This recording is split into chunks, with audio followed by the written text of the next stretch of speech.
All I right, heard the enough of that. jingle bells. You did. It's officially Christmas season. Mariah Carey's out there and everything. It's great. Yeah, I saw that. I've been I'm so waking up. excited. Well, not waking up to Christmas music, but I usually come down and do some work before Mrs. JC3 gets out of bed. And by the time I go upstairs to the kitchen, she's got Christmas music playing. Nice.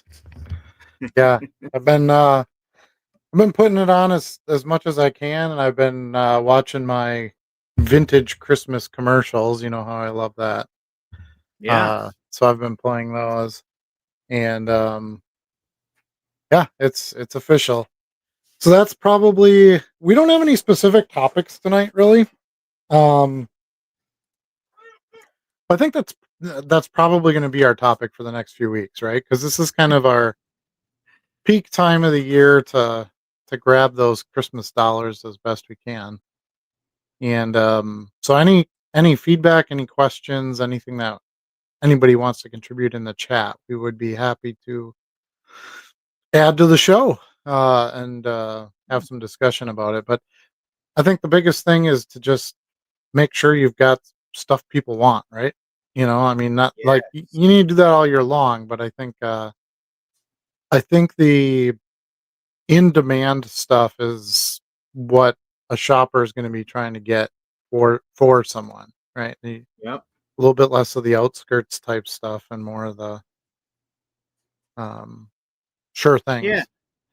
I was gonna say that's actually a good topic for tonight. Is we can talk a little bit about how our how our operations tweak a little bit now that we're gearing up for the holiday. We talked about what should some of those things be on a previous show, but now we're here. So I know I've done some things. I've kind of got what I would call a hot box ready to go and list of things Hmm. I curated out of all the other boxes. What are you doing different? Not necessarily doing anything different, just focusing on that. You know, the bigger names. The I got some piles of Barry Sanders and Aaron Judge and Shohei Ohtani, and all my Yamamotos are gone. So if you want those, forget about it. So like 30 of those in the last week, Yeah. um, but yeah, just trying to get. I have some Jordans I want to put on, and just trying to focus on that. Even base is fine, because you Yeah. need to try to hit as many budgets as you can,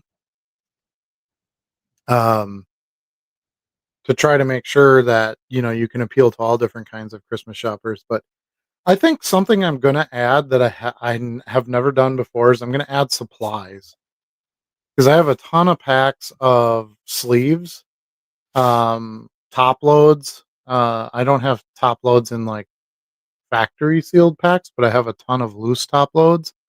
So I thought Okay. about doing like 25 packs of top loads, I don't know, for $3, $5, I don't know, whatever that they come out to be. Okay.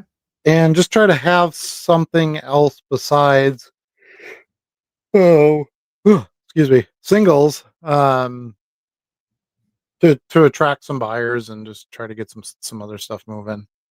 Okay. So that was one angle that I was thinking of adding, and then lots of non-sport. Non-sport's been dominating for me, so Hmm. just keep working on that store and building on that and getting as much stuff added as possible. I actually want to try to pick up some more Battle Arena too. I bought that big pack of Boba. yeah, of all the fire ones and stuff. And man, did I make a killing on those. So I'd love to do that. I'm still looking for an ASG, a sealed ASG set from Mm. baseball this year. And unlike last year where I could grab some off the shelf, I haven't seen them anywhere. Um, So I feel like I saw them a couple months ago, but I have not seen them lately. like at a store Like around the All-Star game time, I thought they were in or, Target. Yeah. see, then I either missed it or didn't notice them or whatever. But um, those did so well for me last year. I like picking up a couple of those. 700 cards for $60, and Yeah. they're all a variation or not a variation. They're all a parallel, I guess, probably accurate way to put it. Yeah. Um, but that was one thing I added right around this time last year, and it did very well for me. I've been selling a Yeah. lot of basketball recently. Oh, really? Yeah. I Well, have the a whole season's bunch of kicking basketball. off. I mean, It that kind is. of makes sense. It does. So I definitely know I have some decent basketball laying around, some more Shaq and Rodman and like some of those guys, and so I'm trying to put some of that up. And I made a slight error which turned out to be in my favor in the end. Um, when I was in the LCS a couple weeks ago or a week ago, whatever that was, I was buying a bunch of singles, Yeah. and I generally take the I don't know who this is basketball player singles and toss them aside. Um, Yeah. and I don't know, for whatever reason, when I was putting my stacks together to go check out, I had a small stack of like basketball players I wouldn't buy, right? Um, Okay. in it, and I bought them. So I was like, oh well, this is fun. Let's see how they do. And I listed them and got a bunch of sales of them. So like Really? yeah, like Asar Thompson and who's that other guy? A couple of different rookies. Yeah, like nobody I really know, and yeah, they sold. So it's like, okay, well that's nice. Bonus for me there, and I made profit on it too. I wasn't just trying to get the break even on it. So That's good.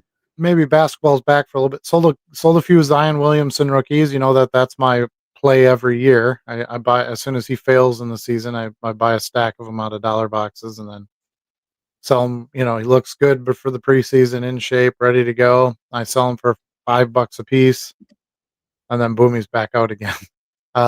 That's happened for 4 or 5 years now. So happened again. I sold some Zion. So um, and then your usuals, like I said, Shaq, Jordan, all that stuff always sells. But some Bird, um, some Olajuwon, uh, some Antoine Jameson. So yeah, a few less common names as well.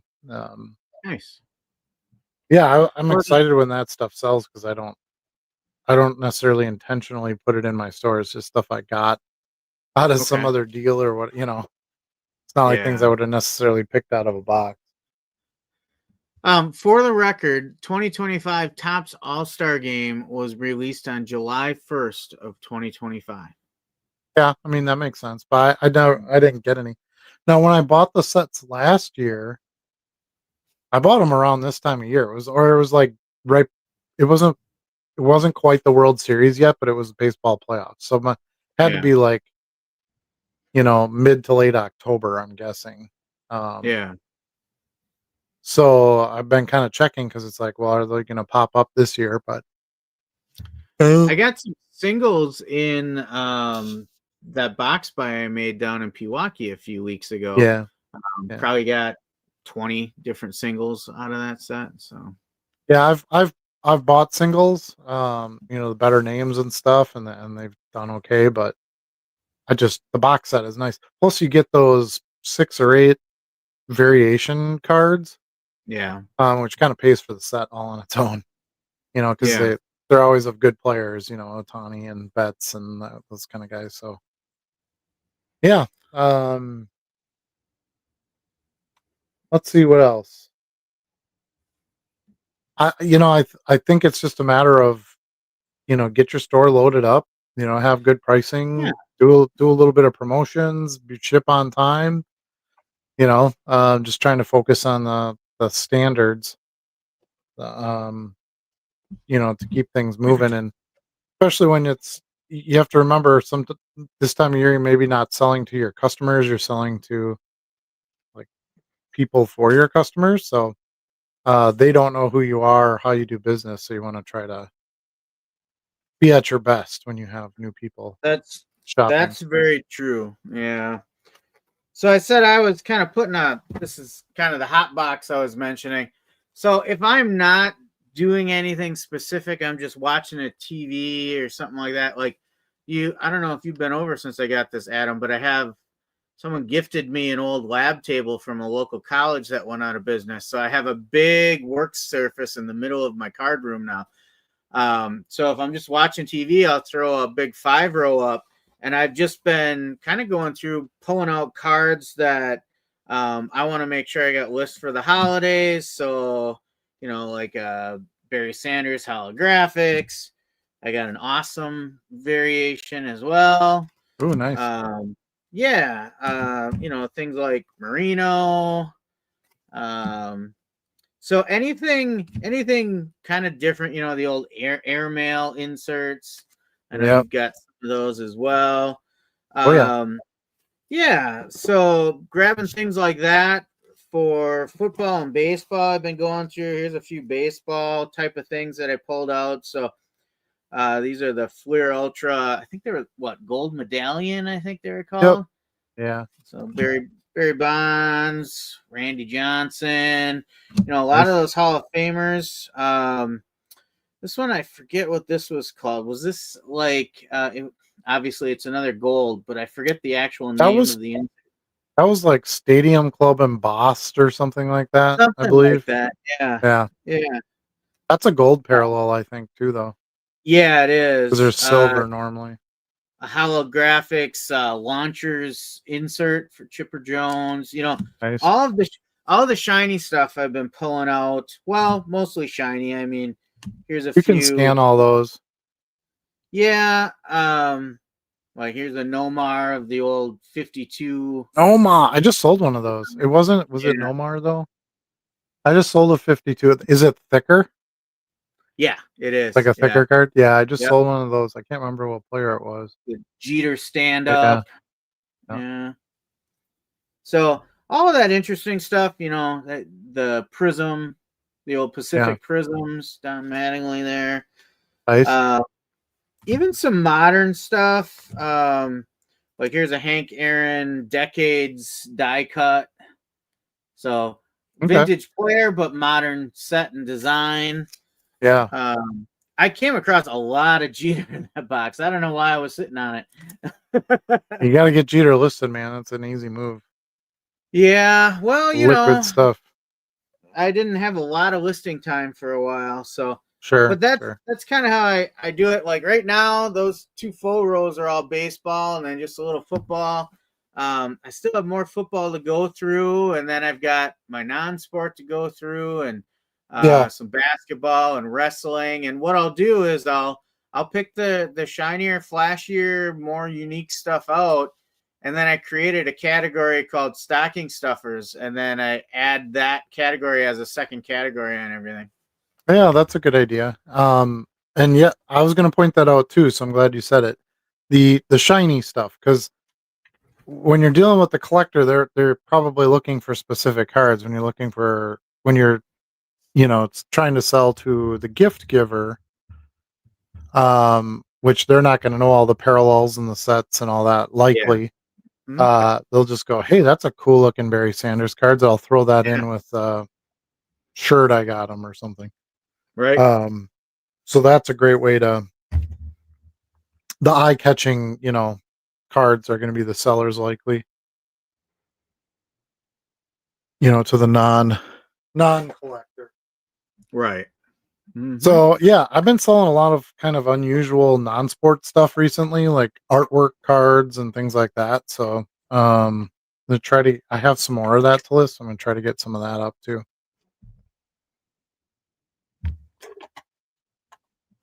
But honestly, the game for me hasn't changed that much. Since I started doing this seriously. I got my own scanner now, so I've just grabbed stacks, I scan, I list. When I run out of listings in the main store, I focus on the non-sport. I have a ton. I have like three rows of a 5-row box of Empire Strikes Back cards. Okay. So, 15, 20 copies of each card. So I've been just grabbing handfuls of those and getting those listed because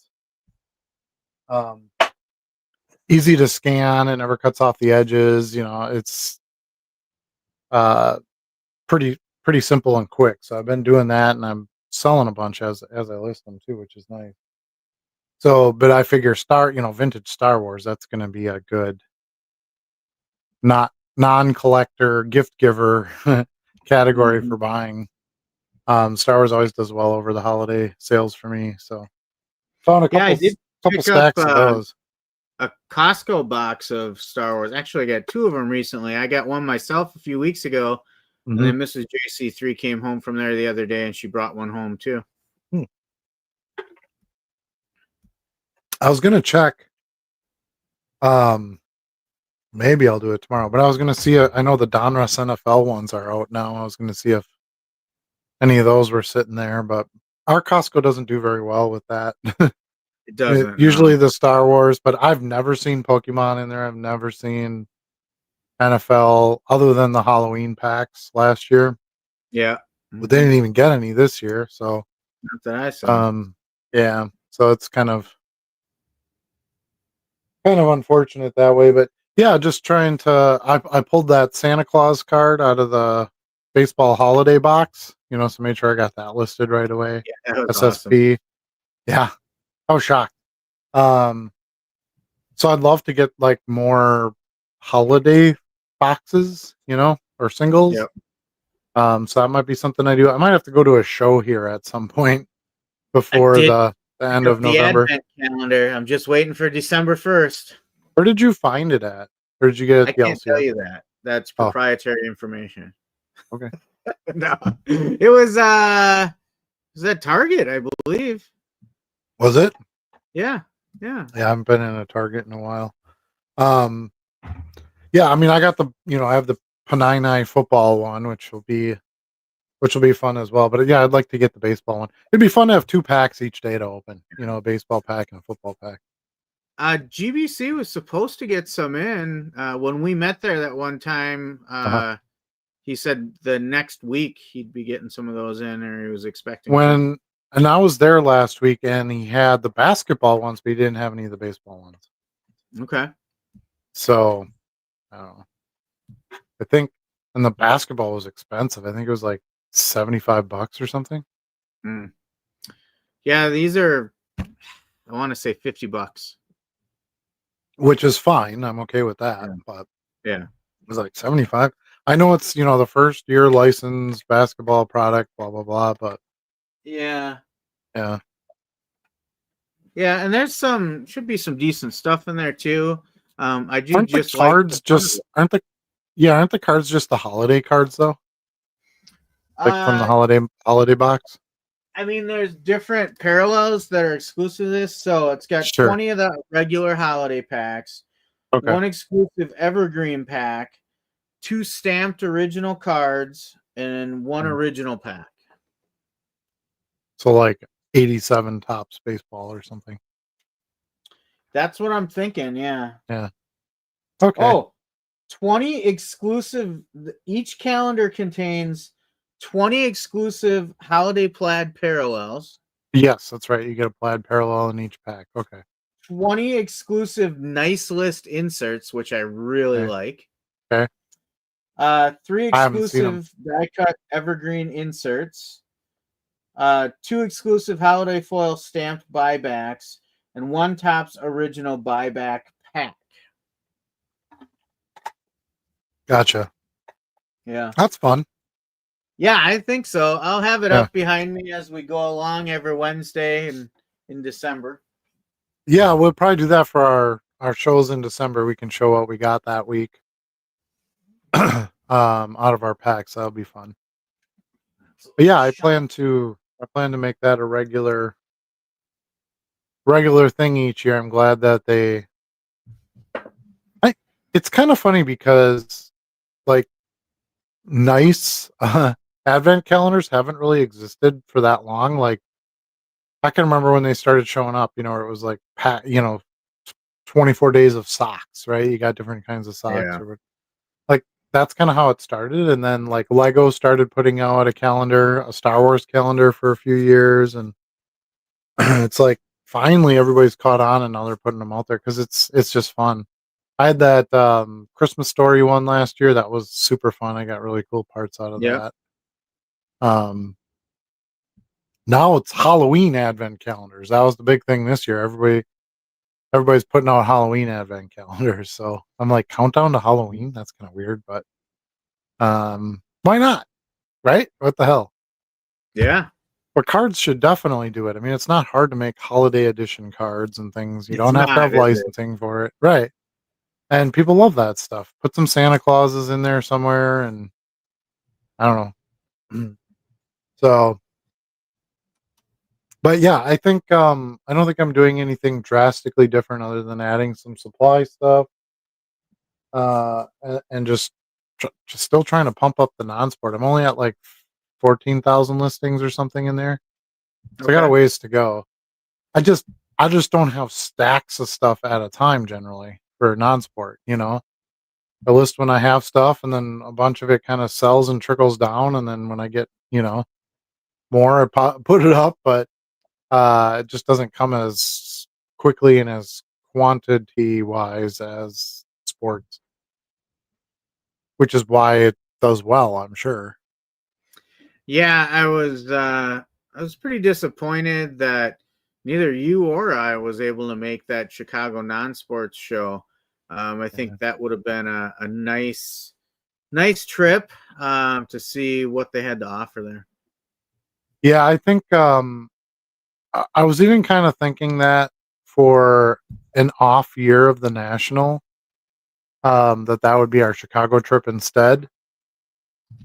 So, I mean, we have a couple more Chicago's, and then we have Detroit, which Detroit kind of makes sense to go to. It's close enough. But if it travels away from there, like let's say it's in Atlanta the year after that, I'll just do a non-sport national show instead. Um, I think that'd be fun and it'd be something different, and hopefully get us some stuff we don't normally get at other shows. I was just looking to see if that Chicago non-sports show maybe does a few a year, and I don't see anything definitive on it.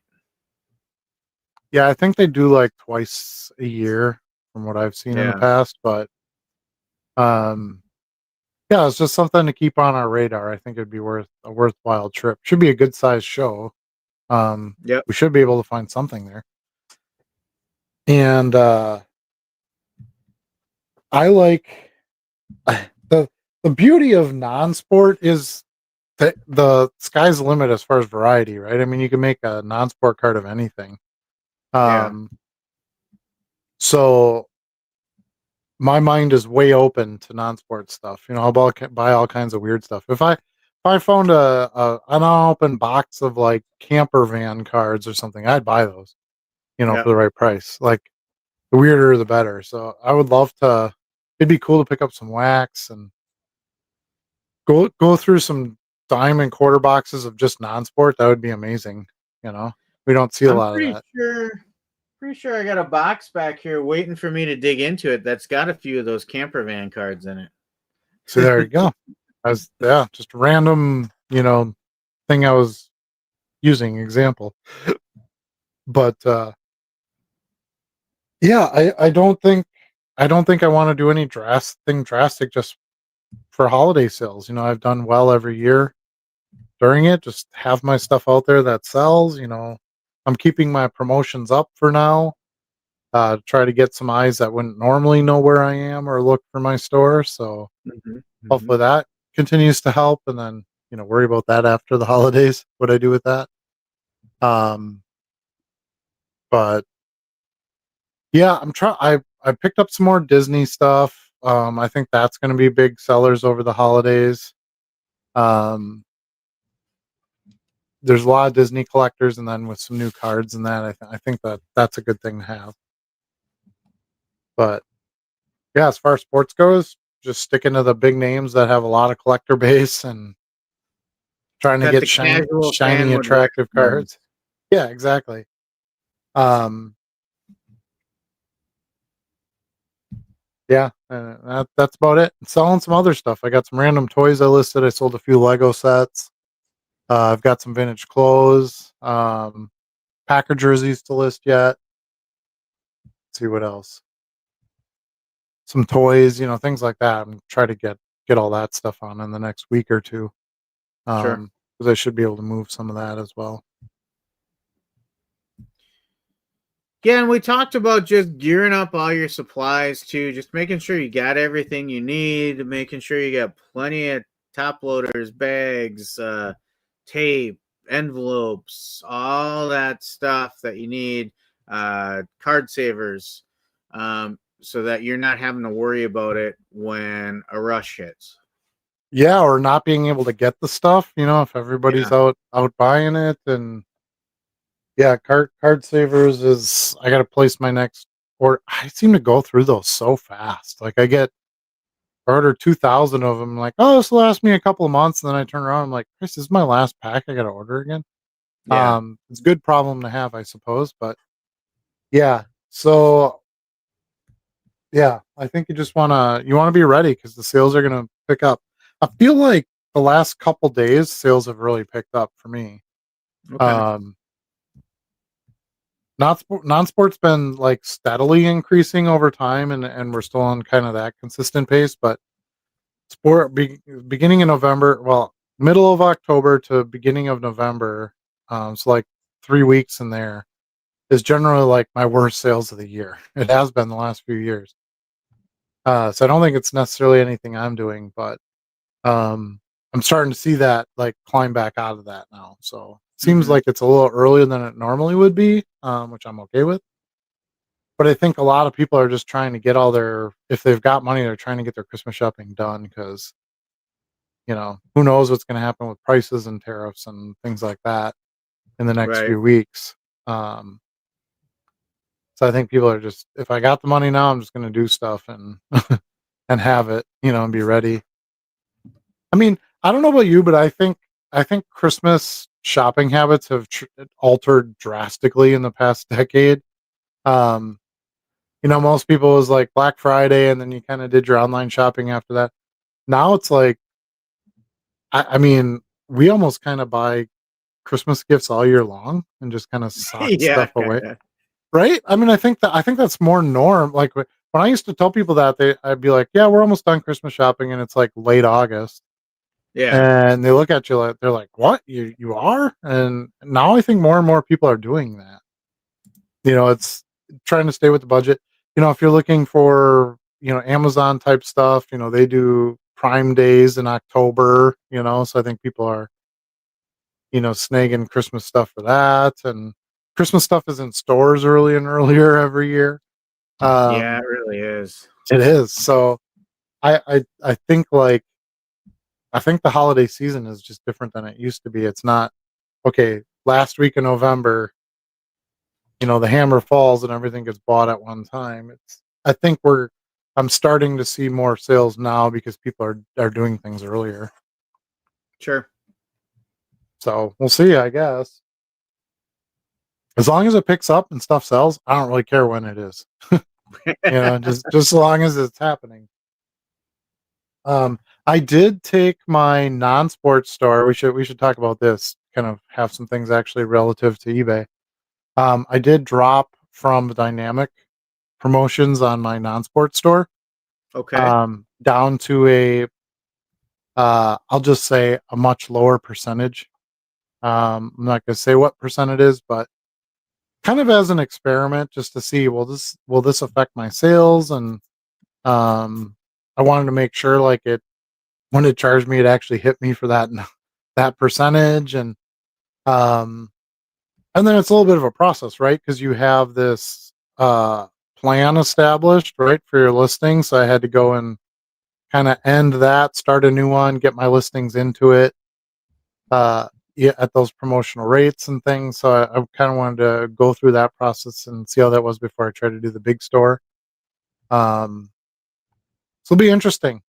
Interesting to see if I get a good pickup in that store also through the holidays, while promoting less. Because I think people do more promotions during the holiday shopping season too, because they know that's when the customers are out there, so they'll maybe bump up their percentage a little bit to try to get some of those buyers. But um, that was about probably a little less than a week ago, and my sales were just as good, if not Yeah. better. And a lot of it is repeat buyers, no promotional pricing anyway, hits it. Um, so, as long as those sales keep happening, I don't really need the promotions per se. That just gets you the few little extra sales here and there. Yeah. I did change my newsletter a little bit that I send out weekly. Okay. Um, You're still and doing that weekly? Yep, doing it weekly. And yeah, I'm just going to stay on top of the coupon, right? Make sure I keep getting that coupon out there and, doing my own promotions. Let's put it that way. Uh, to try to, make sure I can maintain the numbers without having to pay the higher promotional rates. So I just thought I'd point that out that I've already made that move on that store. Um, and that one gets more like view activity anyway, because I'm more heavily listing in there than I am the sports store because I've kind of got that one maxed out. So I feel like algorithm wise, or people just searching new listings and that, I can get more hits in that store anyway without promotions. And anything I would list new, I didn't promote for a while anyway. Right. I usually So don't do them when I first list them either. yeah, I usually wait like a week or two, depending on what it is.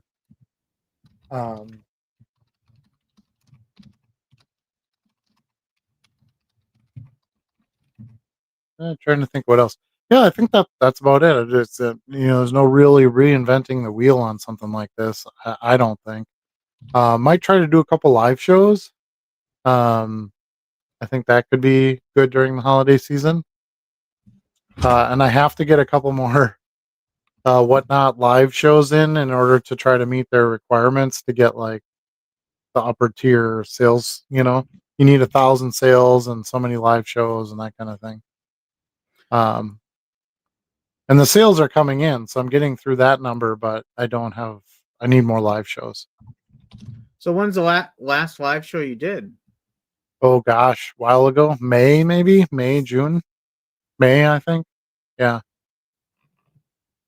yeah, Okay. it's been a bit. Yeah, I guess so. But now all my inventory is in whatnot. It's gonna be a lot easier. I can just pick out whatever I want and launch it. So I like that part. I'll probably do it by different categories. Um, so I can easily search my whatnot listings and then just assign those to the live show. So like I Mm-hmm. might do a Barry Sanders show, right? So I just type in Barry Sanders in my inventory and then just click all and then send to a show. Or you have to create the show first. I found that out. Yeah. um, create the show first, and then you go in those listings, and it'll say like add to a show or something to that effect. Okay. So then you just say, add to a show, and then it'll have the show title in there. And you just choose that show, and it'll automatically pin it as an item selling in that show. So Okay. really easy, really nice. You don't have to take photos or do any of that like setting up a show before.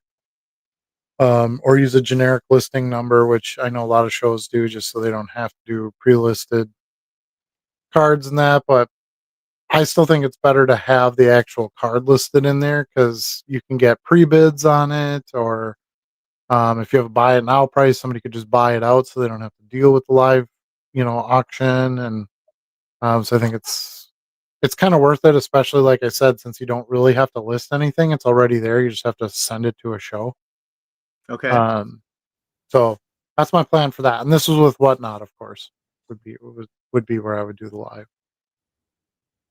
So if I got time for that and I feel like doing it, that's something that's on the table as well.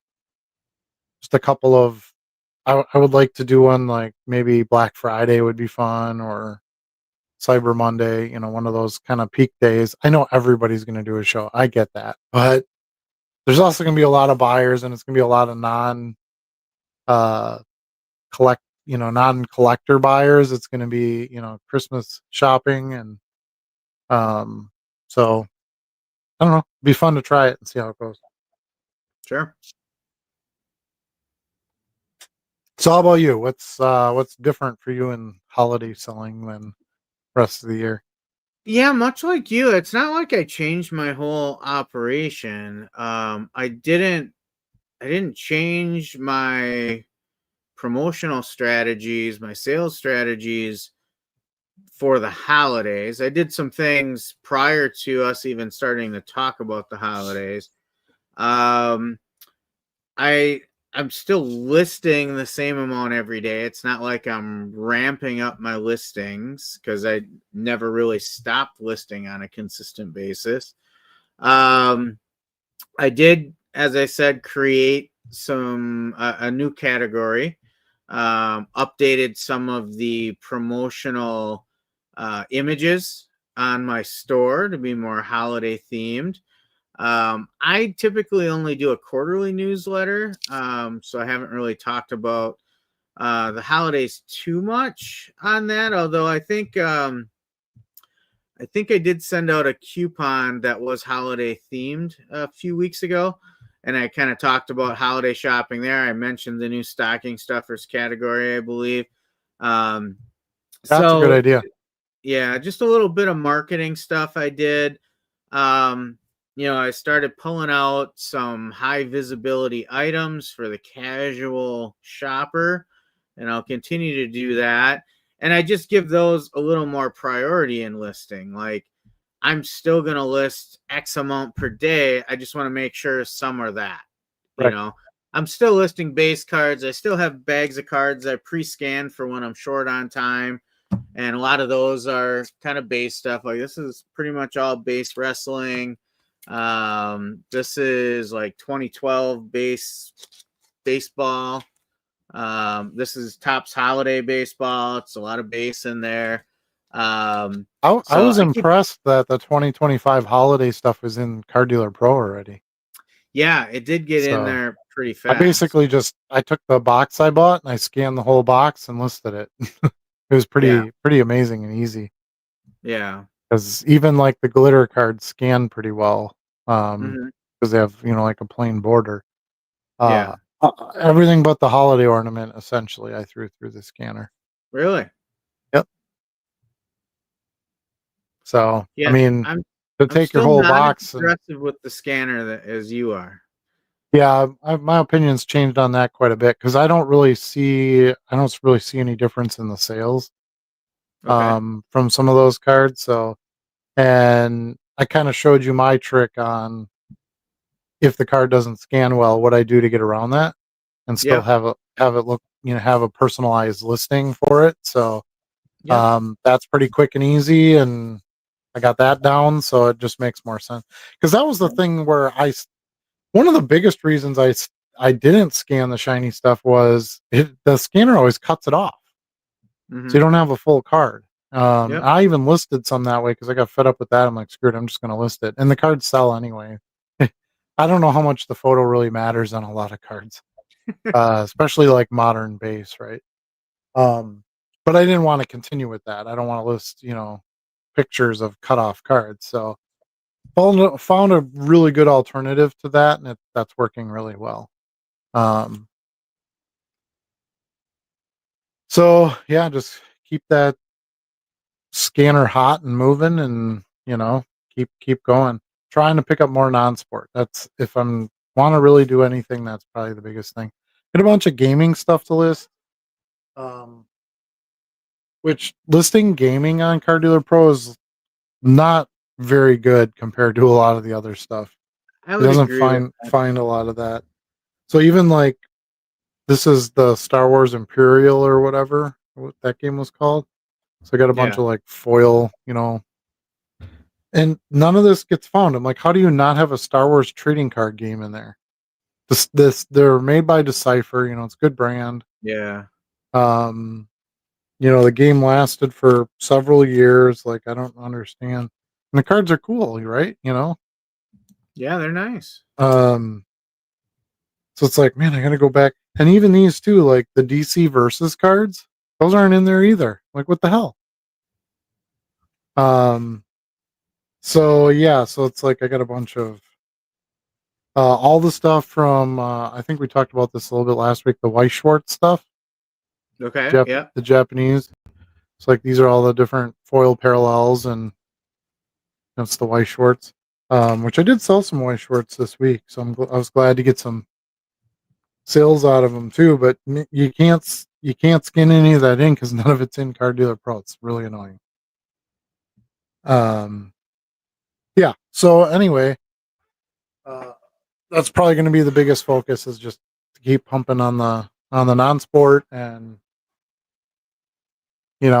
focusing on the big name collectible sports players and supplies. I'm going to list some supplies. I'm going to try it. So supplies are getting expensive, and if I can buy in bulk and squeeze a few bucks out of selling some single packs, that might be the way to go. All right. Try to help make up that difference. I don't know that that's something that I would get into. I just don't I don't have that much extra supplies that I feel like I should move some out through sales. And I don't know. For me, I think about selling top loaders too. I see a lot of people do it. Yep. But at the same time, like, it's not something I look to pinch a ton of pennies on, and I need to find some used top loaders. You know what I mean? I just figure, I mean, if it's not hard to list something like that, if they go, great. If they don't, who cares? I'll use them then eventually. But I get, when I buy sleeves, I buy a case of sleeves. When I buy card savers, which I use an off-brand, but most people don't really care. I buy those by the case. Like, I'm buying it because it just makes sense, right, to buy the bigger quantity. So I could list a few packs, and if some sell and it helps cut the cost down of those items a little bit, hey, why not? Yeah. So, and it might bring somebody to the store who wouldn't necessarily go there for singles and try me out. So, I don't know. Just something different, right? Yeah.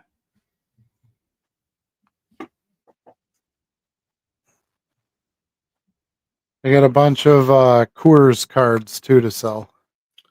Coors. Yeah.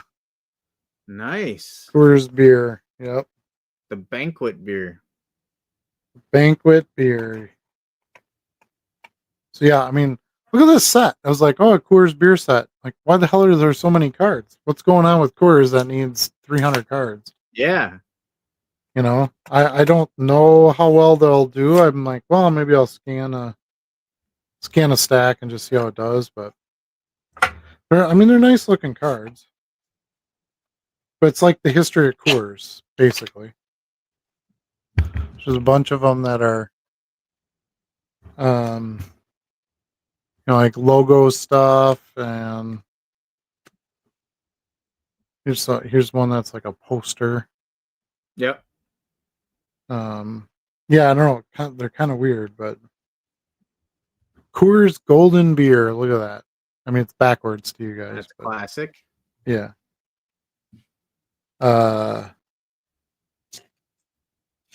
The champagne of beers, isn't that what it was also called? The champagne of beers. That's Miller High Life. Oh, Miller. Oh, okay. Yeah.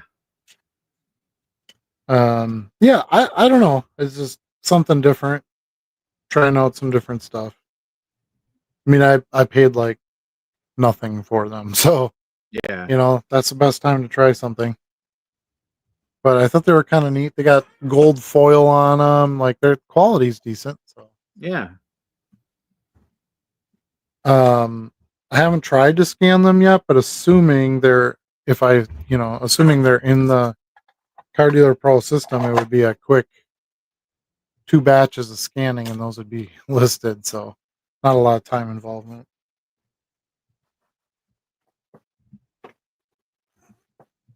Yeah, that's kind of the key to the holiday season for me. Make sure I have like bigger shipping supplies too, because I tend to get bigger orders. Yeah. This time of year too, so I have like some snap boxes and some bigger padded envelopes and things like that. That stuff's ready to go. If I save like tiny little boxes this year you get from different stuff, I'll save them and reuse those. That's sometimes why I don't mind buying like the tins of cards, like Mhm. soccer tin of cards or whatever, because I'll reuse those tins. Yeah, the tins are they're kind of iffy to me because there's a lot of tins where I popped them open and the cards aren't mint because they have like rounded corners to them, and then and they're You're, metal, so the packs of cards kind of bounce off of them. you're assuming they were mint when they were put in there. Of course, and I have no proof that they weren't, but there's pretty good odds that the packaging is also the problem. So I don't know. I don't know, but I like the tins too. I used to use them for my sleeve holders because I liked that they had the snap lid and you could take them somewhere. But now I use these gravity feeders and I like those a lot more. So Okay. yeah, pretty happy with those. Neat products. I got tons of top loads. I got tons of sleeves. I got a fair amount of card savers. I'm definitely gonna have to order before the big holiday rush. But um, yeah, I got 6x9s. I got paddeds. I got number 6 envelopes, number 10 envelopes. The usual suspects. I've got a pretty good stock of. So you're True. all stocked up and ready to go. Pretty much, I'm pretty confident that my card savers are going to be low enough before the holidays that I'm going to want to get some more right away. So that's going to be in order this week, likely to get some of those. Um, Number 10 envelopes, I need some, but that's on my subscription order. Mhm. Um, and that gets fulfilled like the end of the week. So those will be here in plenty of time.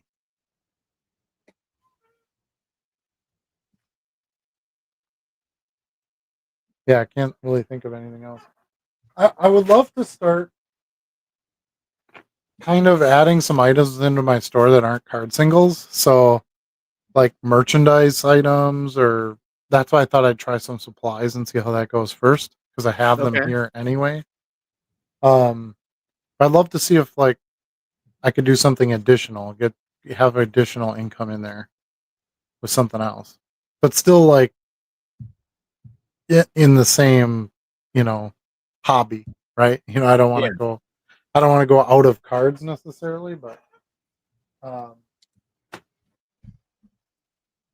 just adding something to it instead of just having cards.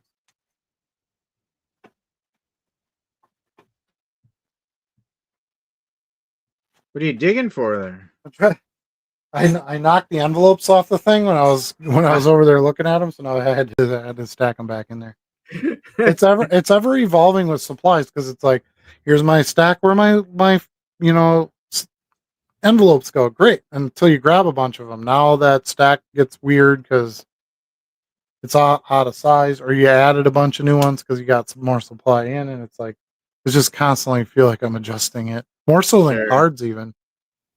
My cards go in my drawers and they're pretty much there, and I don't have to do a lot with them. But the supplies, it's like constantly changing. I have two full tall eBay boxes of bubbles, so I have a ton of those. Um, Okay. I thought about selling those like eBay supplies. I think that's a no-no from them, though. You're not supposed to resell your eBay supplies. I don't know.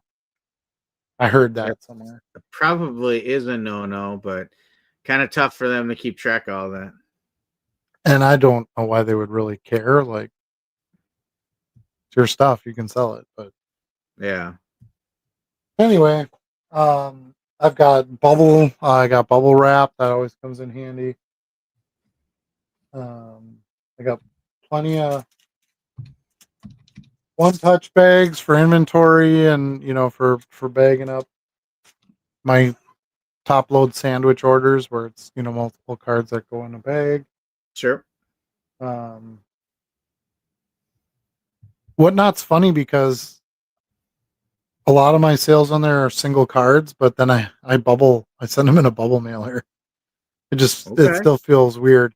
Well, they pay ground shipping, so I want to give them some value for the ground shipping. So I think the packaging is just a little bit nicer that way. And then um I top load every card because if it's going in a package anyway, why not give them the better? the better or most desirable protection of the card, which is still the top load to this day. Top loads I Yeah. have plenty of, and I don't really use them, so it works great that way. And then I put my two-sided eBay business card in there, even though it's a whatnot sale. And I started using like the little. Oops, that's not it. Started using like the little team bags, where it's meant to just hold 10, 15 cards. Because it's generally just one card. So it's the top loaded card, the business card, and then put it in that, and I put it in the padded. I feel like that looks like a little bit more value for their $5 shipping or whatever the heck they got to pay. Sure. So I have a decent stack of padded envelope orders every day now, no matter what, because anything I sold on whatnot's getting tossed in there. So All right. I don't know. Any other holiday strategies for you, or should we get to the chat? No, I think between the previous show we talked about it and what we talked about tonight, I think we've covered kind of getting ready for the holiday. Yeah. And remember, we're doing this based on consistent trends over a number of years. Adam's been doing this quite a while now. I've seen it as well the last few years that I've been involved. Like, it's a real thing. This isn't just, hey, everybody shops in the holidays, so be ready. These are verified trends in eBay that, the data proves this out. The retail season is real in the card markets on eBay. And it lasts for a while. So it's not like, okay, I need a good amount of cards for the end of November, beginning of December, and then it's done. Yeah. No, because that's like the gift giving buying portion of the time frame. But then after the holidays, people get holiday money, end of the year bonuses, so then your customers come in and they're buying cards as well. And then January, February time, people are getting their tax returns together, so they're spending that money. Picking up some cards. At least in modern times, I don't know. Economics might be a little different right now, but that's what I'm preparing for. So you're really looking like, normally it's mid-November, but I feel like I'm seeing I shouldn't say feel. I have numbers to show that I'm picking up a little sooner than I had before, as in like right now. But anyway, December 5th. Oh no, yeah, that's December 5th. I was just trying to think. Oh, St. Nick too, but yeah, that's still a month away, I guess. But anyway, so it's like mid-November traditionally to, I'd say, like late March, maybe even early April, because you can get a little bit of that spring training rush, in baseball card sales. But that's my best time of the year. There's this time frame that's coming up. So looking forward to it. It's a great time to sell some old inventory, use your coupons, and we kind of talked about some different, things Charlie and I are doing right now for that.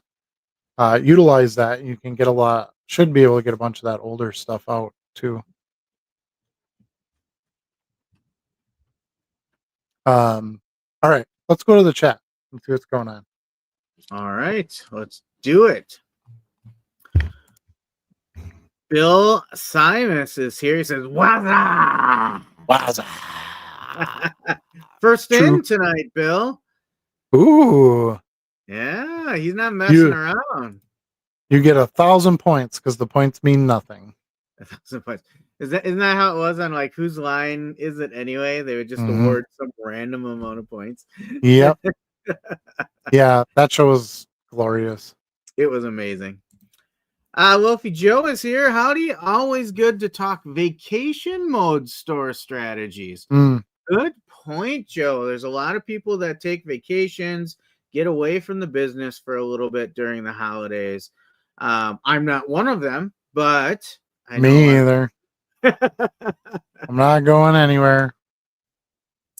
Do you ever use the vacation mode? No. Never? Mm-mm. Okay. Unless you're going to be gone more than a whole week, I don't see why you would need to do that. Yeah, I think I've had some like long weekends where I, took a couple extra days out of town leading into a weekend or after, where I maybe turned it on for a couple days. Like at the National, I think I turned it on at some point once we got down there, because I knew that there was going to be this little window of time that I was like, yeah, I'm gonna need a little time to catch up. Mm-hmm. Yeah. Yeah, and that's you can do that if I'm not. I have enough volume that I'm not afraid if I have like a day or two of didn't ship on time kind of results to it. I'd rather have the sales. So, yeah, it really depends on your setup and what you're doing. But if you're going to be gone more than a week, yeah, absolutely, you need to use it because you're going to get way too far behind then. Yeah, for sure. So, Like if I was going to Hawaii for a week or something, I would have to use that vacation mode, but I don't get too many vacations like that. nope, not a big traveling person. Most of our time off is spent doing things at the house. So, Bill says I don't think they're doing the All-Star sets this year. We did find that though. July 1st they released the 2025 yeah. set. I know they did the sets. I never saw them, so I could check Target.com. Sometimes they have that stuff lingering around. I don't know because I'd order a Yeah, few. and they do typically have some complete set boxes there, and they have the Target special one and they Yep. have the base one. But I go into Target quite a bit. I don't recall seeing the All-Star one there recently, but Yeah. I also haven't been shopping for complete sets, so it's not like Right. I'm looking real close. Right. For sure. Yeah. Although I will say, I always kind of like the value of the complete sets if you are someone who chases a complete set. You don't get all the inserts, but you can get that on the secondary market, right? And Yeah. And you if do you're get the image variation cards, like I said. yes, and So. they typically pay for a good chunk of that complete set. Hmm. Yeah, so I think Absolutely. it's a great value for collectors. It really is. It's great value for resellers too. It's a pain in the butt though because they don't put any of the cards in order. So you have to Yeah, like sort everything, and which if you buy one set, it's not that big a deal. But I was doing like 6 or 7 of them at a time, and it's a lot. It was a lot of work. yeah. Let's see here. Keith All is here. What's up, fellas? I'm back on the live. So, Nice. Happy to Keith, have you you. you had a whole move you had to go through, right? I think I remember you having to set up a new card room, and you had a lot going on. I still see your videos coming out though. Looks like you're keeping up with that. Yeah, I had to do that last year, so I get it. I had to build a space and then move all my stuff, and yeah, it's not when you're talking cards, it's not that fun. That's a lot No. of weight and items to move. So Yes. glad you're back with us. Designated Heckler is here and says Happy Wednesday. Welcome. This is the show, Welcome. the Wednesday show. And that's a good segue as a reminder. Every Wednesday, 8 o'clock Central Standard Time, live with Charlie and multiple goats. True Uh, that. what is a group of goats called? A I, herd? Is it a herd? technically, I think it is. Okay, so a herd of goats. A herd of That's goats. not as fun though. Like Right? it No. should be something more fun, like a murder of crows or something. Ugh, birds. Birds. What's Birds. I'm gonna ask the Googler. What's a group of goats called? And it'll say stews. Ha, I'm I thought it was herd. I know I looked it up once, but it was a while pretty ago. sure it's a herd. Yeah. It can be called a herd, but it can also be referred to as a tribe, a trip, or a flock? A trip of goats. I like What it. the flock are they talking A about? flock. I mean, that doesn't make much sense. The more you know. Yeah, right. Knowing is half the battle. Dr. Mantis Teboggin is here and talking about that Bonds card. He says Topps embossed. Yep. And I Yep. think you're right. That was a gold parallel of Topps embossed. Yep. I still Great feel set. like they Golden Idols. Is that what they called it? Golden Idols? I don't remember. I know the basketball set was Golden Idols. I don't know if they would have changed it for baseball. Yeah, I really don't know. I'd have to look that one up. I haven't dealt with that one in a while. And the only reason I know that about the basketball sets is because they went so overboard with the gold on the basketball sets. Sometimes you can't even, it's hard to tell who the player is. Yeah, it's like solid gold. Yeah. I agree. It's like those silver and gold QB cards from Action Pact, where it's like Yeah. just the whole thing is silver and it's this close up of a random head, because it's, terrible idea. No, I've got those, what's the mint out in the East Coast, that Danbury Mint gold legends and Hall of Famers. That is all gold, but it's embossed enough where the profile sticks out and you can make it out. Sure. So, Jay-Z's with us. Joe is here. Good evening, boys. Or do you want to go by Zeke, Joe? I never know. I like Jay-Z. I like Jay-Z. I think that's fun. I mean, we can tell people Jay-Z was in our stream. That's pretty dope. That's right. That's right. So, he goes on to say, do you guys have any of the 3-pocket ESE envelopes to show as thinking about getting them? That's been a topic in the Discord today. I've seen that. Yeah. I don't use them, so I can't help you. I do have some. Let's see here. So they come in a nice little compartmentalized box.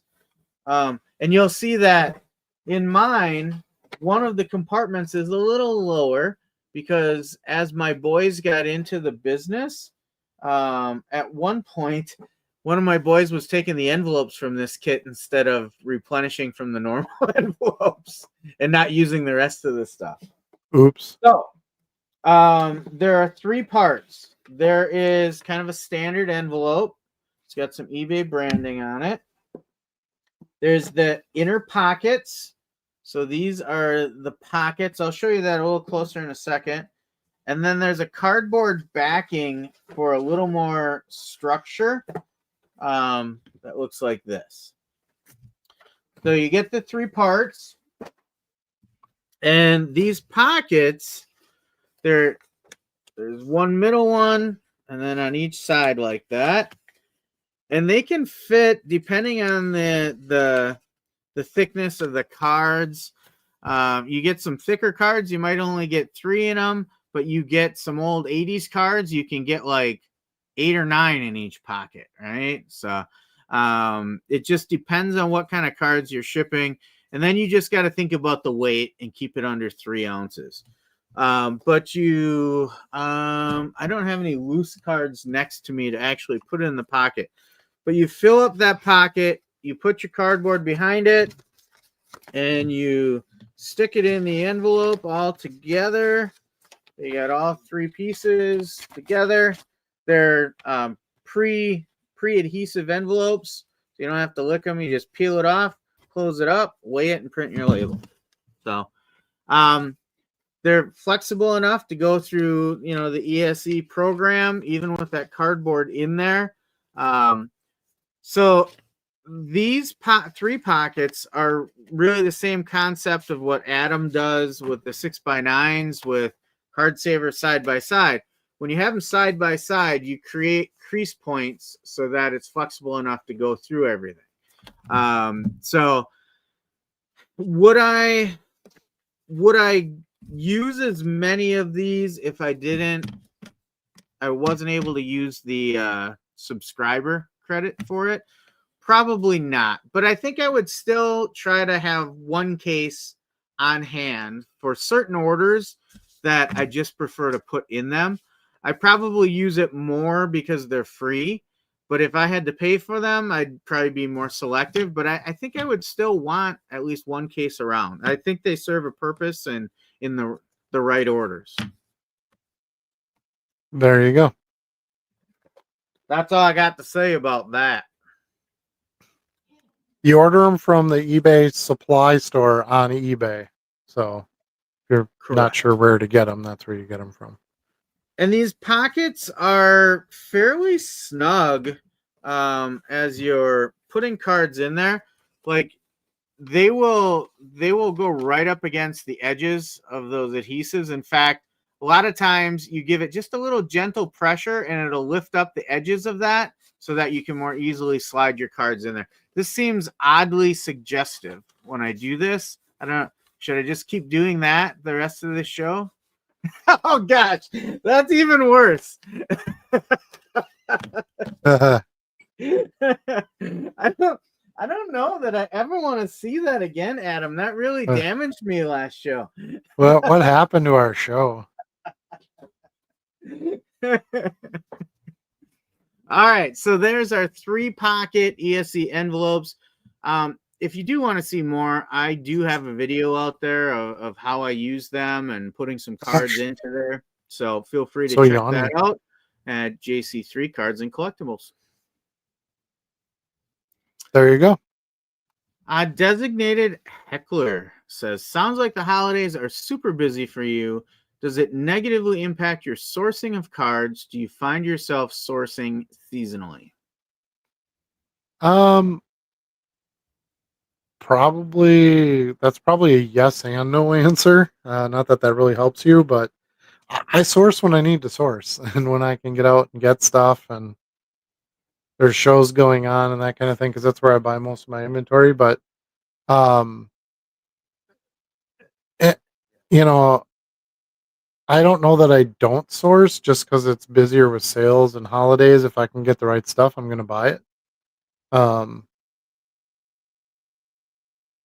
then out of season, if your sales are kind of down, I don't have that much space to list stuff, so then I don't buy a lot. I don't know. It's just kind of whatever's needed for the store at the time. I always try to pick up some stuff in the new season of any sport just to get some of the new hyped rookies in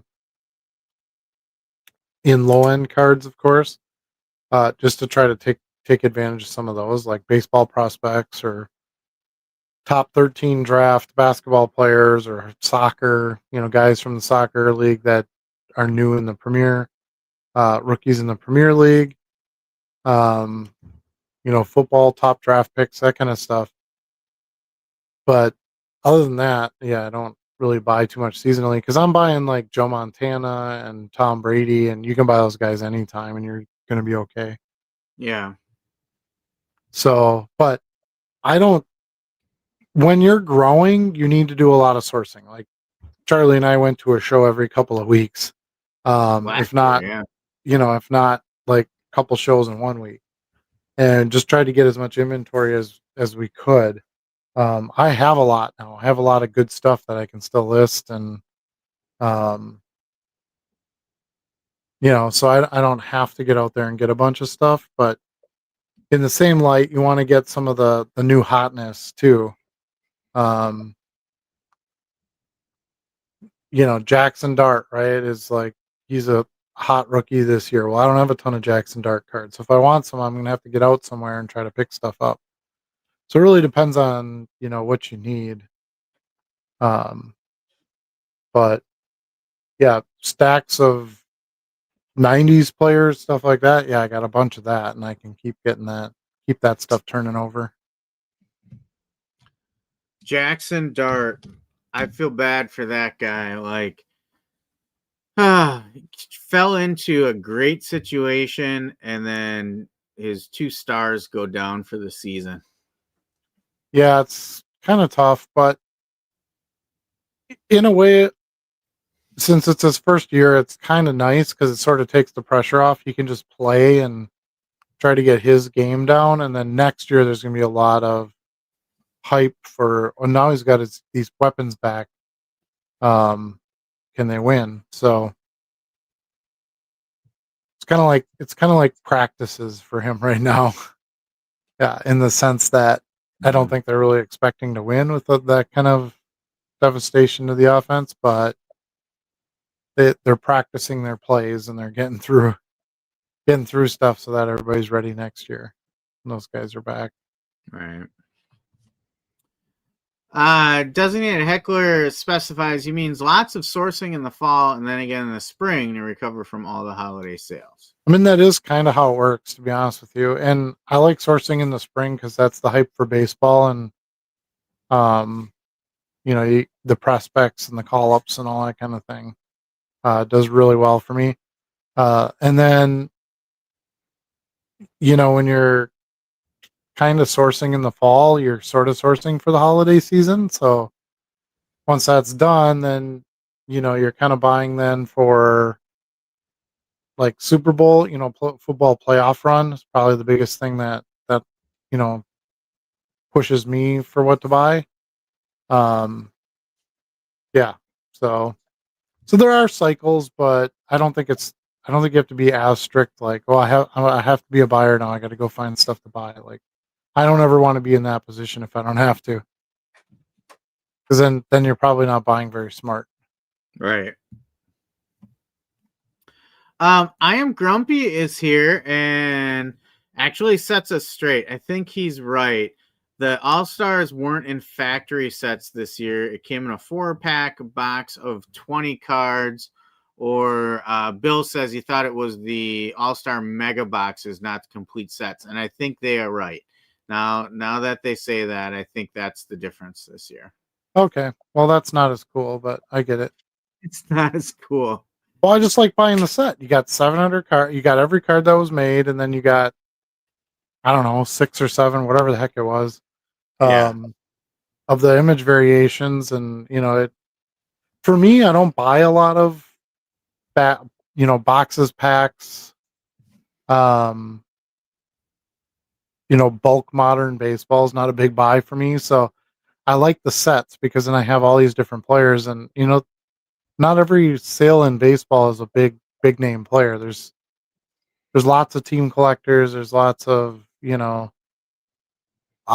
prospect hypes and Hall of Famers and things like that. But it's a good quality buy at $60. I mean, you should pretty much be able to get the $60 right back out of the variation cards.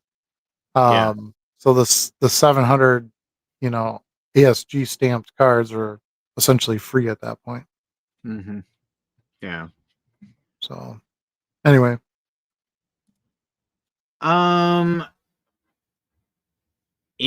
Marb something. Marb 1? I'm not sure how I should say that one. Marb 1, yeah.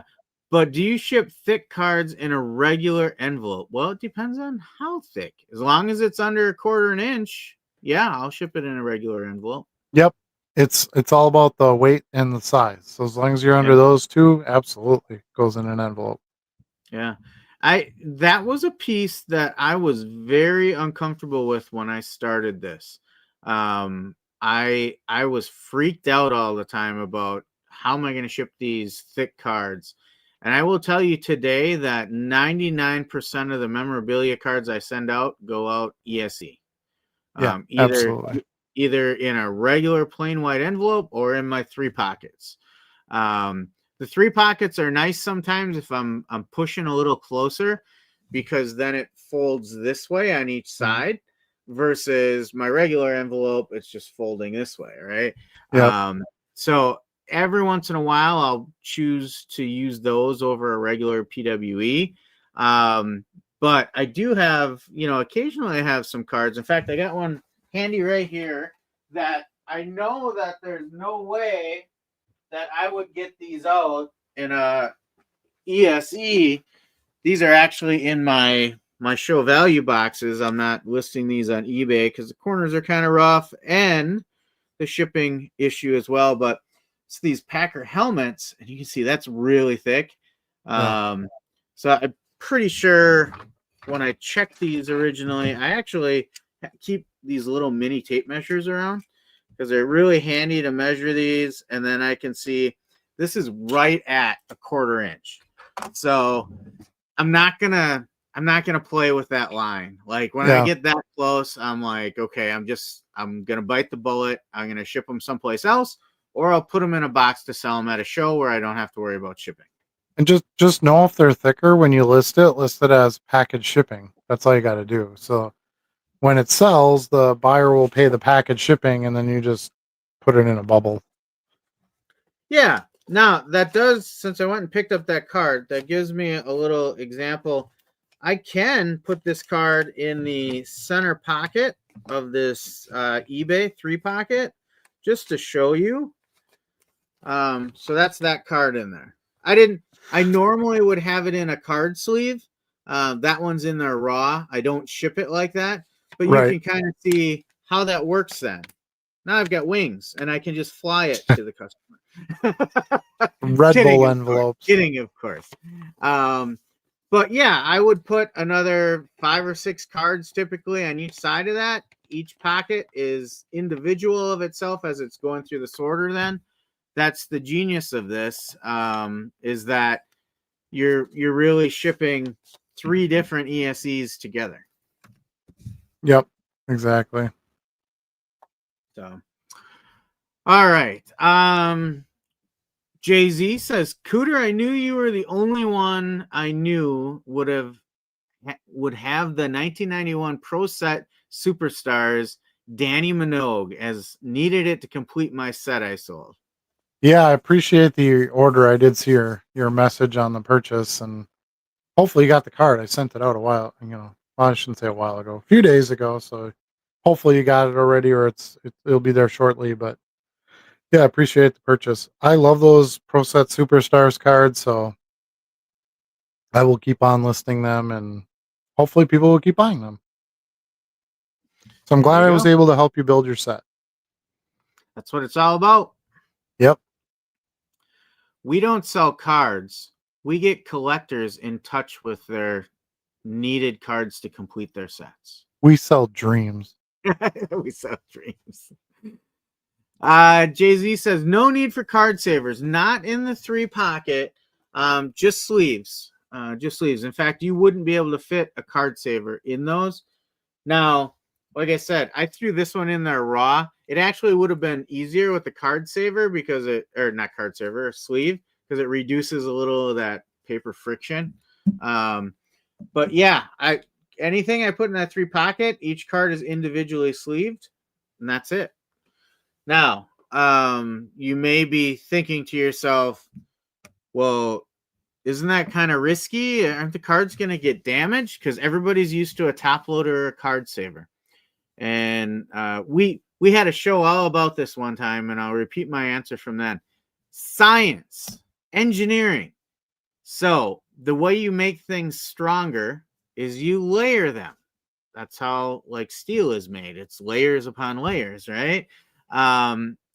So really, when you stack 5, 6 cards together, they work together to create more strength and protection.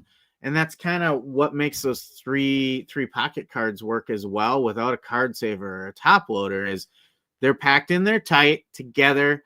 They're sitting together, so they're not going to bend and move individually. Now, I've been using them for 2 years. I've gotten maybe 1 or 2 people that have provided feedback that said something like, sent card just wrapped in paper. Because technically the envelope is paper and the card sleeve is just a piece of plastic. So I'm assuming that was their interpretation, because they're so used to getting something in a hard plastic, right? Or semi-rigid plastic. Yeah. Because I don't ship anything wrapped in paper. I don't even wrap paper around my cards in an ESE when I send it out. So you'll get someone who's just used to always getting a card saver or a top loader that may say something. But again, of all the ones I've sent in them over the past 2 years, 1 or 2 buyers are the only people that said anything. And by the way, none of their cards were damaged. They just said it because it was different. Yeah, and it's actually one of the reasons I don't use it. I like the card saver, so I'd rather just tape 3 card savers together, put the same amount of cards in it, and I throw it in a 6x9. Um, so yeah, you have to kind of decide what do you want your packaging to look like, right? It's Yeah. not one is right, not one is wrong. They're both pretty good ways to get cards to customers safely. So you just got to decide what's for you. Which, on that note, the next My So-Called Card Life, the topic is what your packaging says about you. So I'll be talking about that next Monday when I release the next episode, with some thoughts about, do's and don'ts of packaging, but more from a sales and marketing point of view. I won't be going through, well, I use this card saver, or I use this top loader. It's going to be more about, does packaging matter in more areas than just protection? Yeah, so he's gonna have a blog about his package. So let's stay tuned for that. True. Yeah. Yeah, could get Mhm. weird. uh Jay-Z says, thanks, Charlie, for the show and tell. Our pleasure. And he clarifies, Jay-Z is fine. He uses it at Starbucks, and the workers get a kick out of it. Nice. And with that, we are caught up on the chat. Sweet.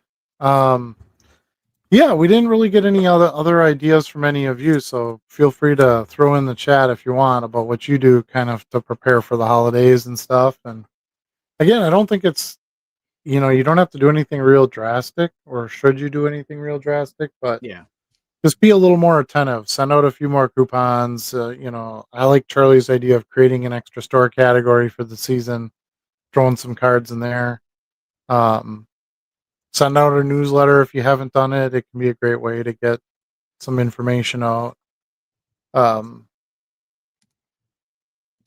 but yeah, I mean, if you got stuff that sells, keep getting it in and selling it, and just maybe like Charlie kind of said earlier, just focus your listings this time of year. Grab the stuff you think will sell to the non-collector Yeah. gift giver. Well, and think about what you already have in your store too. Like my store is like a pyramid. I've got a lot of base, low end stuff down here.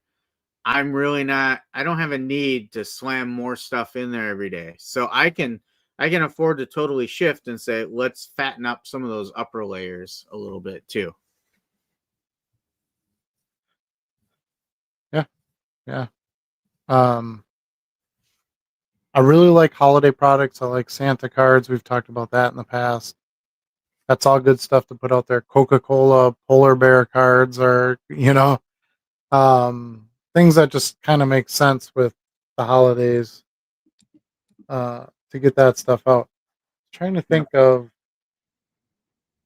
I did just finish listing like a set of Santa Around the World cards. yeah, I was just thinking about that. That was like one of my biggest sellers the last couple of years was the card companies did a like holiday promo pack every year for a few years in the 90s. Yeah. And those cards are awesome. They sell really well. So you can get those at an affordable price, get as many as you can. I bought like 30 or 40 sets of those and they're all gone. They were all, you know, to sell all those in less than a year is pretty solid. And I didn't let them go cheap. I had good prices on them. So that was exciting. Kind of like the time I bought 100 pack of Shohei Ohtani rookies for $100 or $110 or whatever it was. It was basically like a buck a card. Yeah. And I just kept selling them, for much more money than that, but less money than I could have gotten today, probably.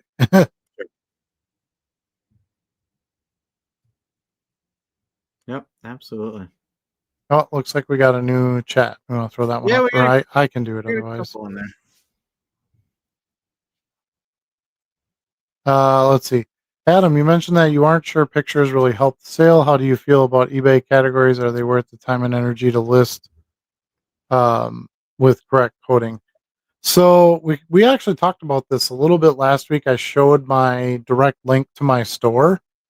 And that's why I like categories, because it does have the categories on the left-hand menu of my homepage for my business, because the landing page for your store looks a little different than normal eBay. Um, like I said, I kind of showed that off. So I like categories for that reason, because it just makes, when someone's going directly there and they see these categories and they might be like, oh, I broke it down by player. That's how I chose to do it. I know some people do it by team, do it by sport, whatever.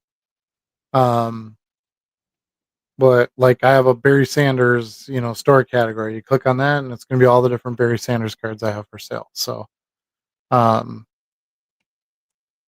yeah, it's not really that big a deal as long as you kind of do it all along. If you have a bunch of cards listed and now you try to add like a category, you got to go back to those old listings and add the category to them, and kind of a pain. So if you're going to do it, I would start it before you're really listing anything, and then that way everything you list would automatically have it on it. Um, the category, the category would be attached to the card, or the card would be attached to the category, I guess. So, um, yeah, I like categories. I don't see why it would hurt anything to create a category for stuff. No. No, I But I mean, all you're trying to do is make the shopping experience a little easier for the shopper, while also providing a little marketing to kind of nudge that buyer a certain direction. I guess I kind of it helps get multi-card sales, which is ultimately my goal all the time, because that's where you really make money. Um, so it helps, like, oh, I'm looking for this Barry Sanders card. They click on the Barry Sanders listings and they see all these other ones and they're like, well, geez, I want these two too, right? It helps you get that like cross sale, um, and multi-card sale, which is ultimately the goal for a low end seller, is to not sell cards one by one for 400,000 cards. Yeah. You know, so anyway, that's kind of all I had for tonight. Do you have anything else you want to add, or we want to add some more topics? I mean, I'm okay with closing it up early tonight. Clearly, I've been yawning through most of the show, so I can go We grab could some do beauty that rest. if you want to talk about robo grading a little bit. We can Oh yeah, start that's that right. I almost forgot conversation about if that. you. Can you? Yeah.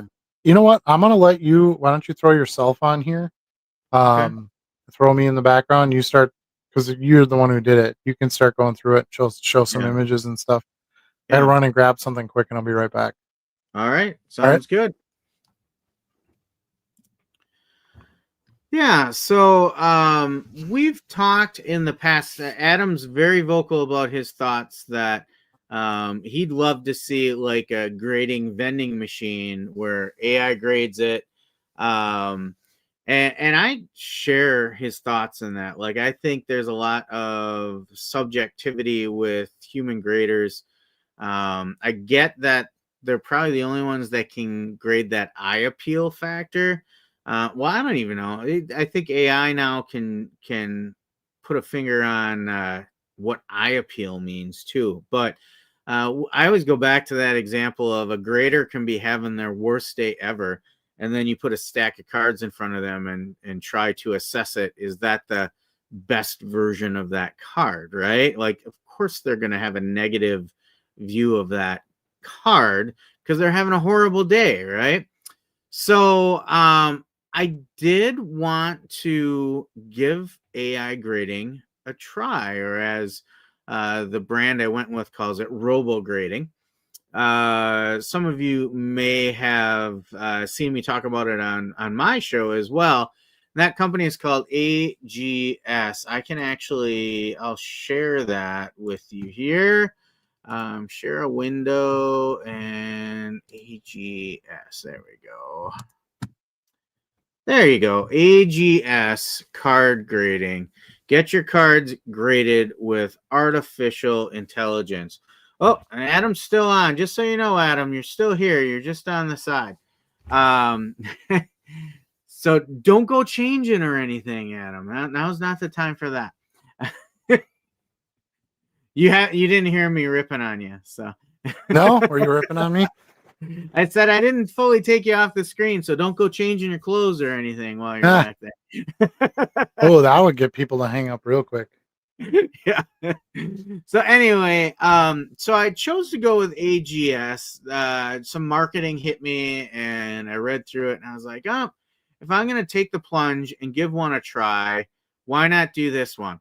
Master P, if you're familiar with the rap world, Master P is a Make them say, oh, na na, na na na. They mostly, I find, have specialized and gotten their growth through Pokemon cards. In fact, if you look at their pop reports, I think you can kind of see, yeah, kind of some of the stuff that they do primarily. But they do some sports, and I got the sense they want to grow that. So I had a card that I felt like, okay, I'm willing to give this a shot. It's something that I just want to put in my personal collection. It has sentimental value, doesn't have market value. So I wanted to see, okay, how does the slab look? How does the process work? They're a little cheaper than PSA. As you would expect, you know, you have a newer growing company, they're going to have some better pricing typically. But I was most interested in how the heck it works and what the result would be. So I got a notification this morning that the card I submitted has been shipped back to me. And that means that the grading is now available to view online. So I got my first look at it today. And in a word, I would tell you that the results were confusing. I think I've got a lot of questions on this, and I'm not here tonight to give you an endorsement of AGS or to tell you don't use them. It's way too early for that. But I did want to share what I can show you so far. So again, AGS, you can see their website there. This is their prices and service levels. They've got some extra levels of service as well, such as card cleaning, 3D mapping, things like that. So pretty decent catalog of cards you can submit and match. So here's some of those services: card cleaning, subgrades report, interactive 3D laser. It's not a whole lot more per card. So I went all out. I got all of it because I wanted to see it all, sample it all. And let's take a look at what came up of that card today. I'm going to switch to a different screen here and show you the results. Let's see if I can grab the right one. There it is. And we'll share that window, and there we go. All right. So this is the card that I graded, and you're probably like, why the heck would you grade a Topps Now for the Eclipse? Well, like I said, sentimental value. The Eclipse in 2024 happened to occur on one of my children's birthday, so it was kind of a significant event in the family, and it was a nice way to kind of commemorate it, right?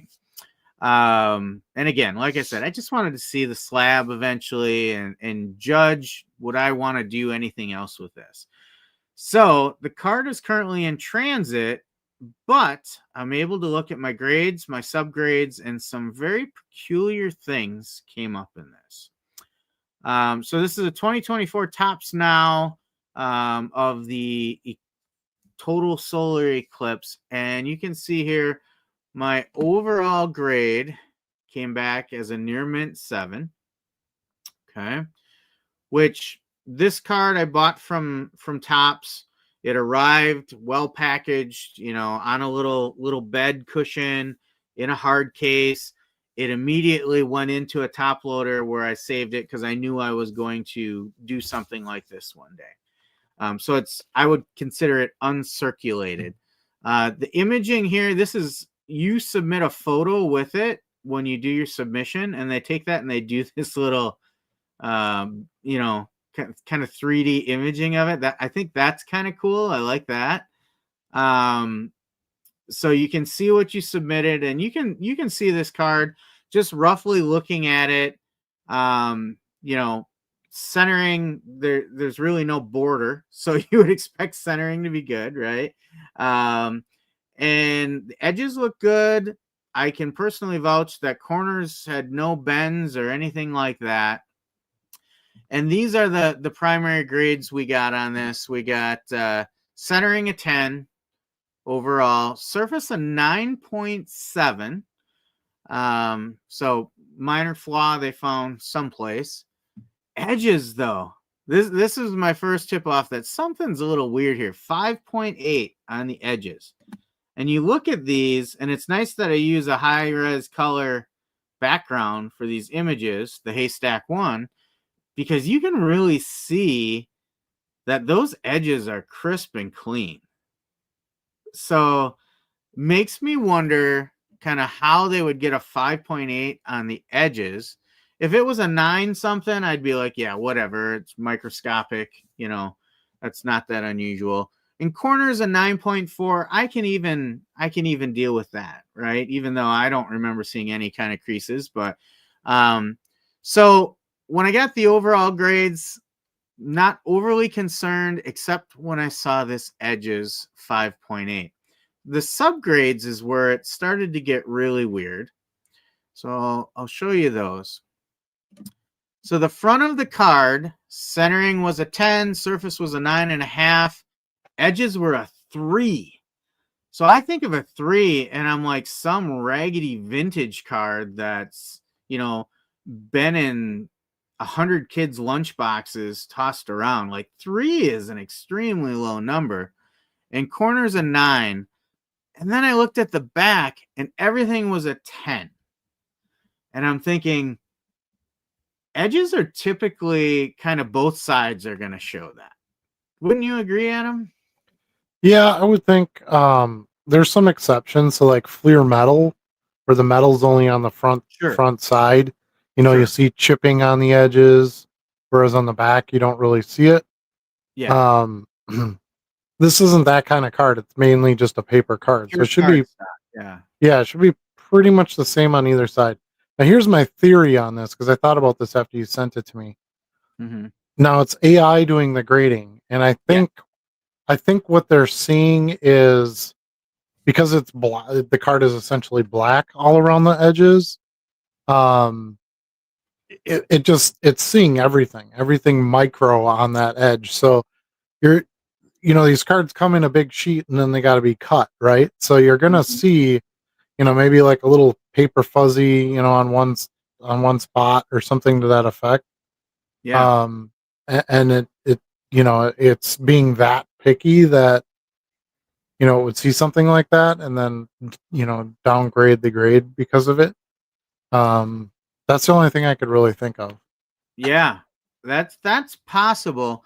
When I saw the laser images, though, even more questions came out, and I started to think, gosh, did the AI just look at the aurora of the solar eclipse and see this uneven edge, and they think that's the edge of the card? I thought of that too when you sent me the images. Yeah. Yeah. And it could be, because this is just kind of an odd example. Yeah. With the totally black center and then the totally black border, really. Yeah. But you would think there would at least be a human at the end of the process doing a quality control check, right? You would think. Yeah, I don't know. Is that what they tell you they have? I haven't looked into this at all.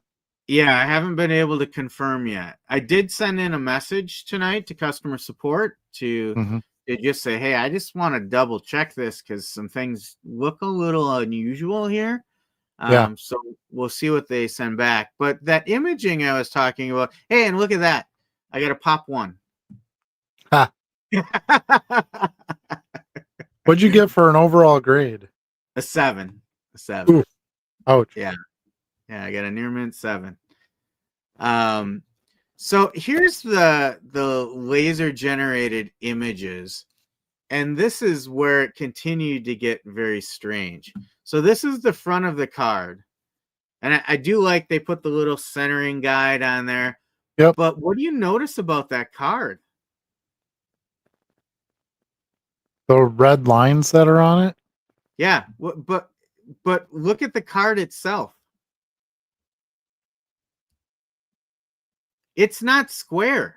It's turned like 25 degrees. Yeah, it is. Yeah.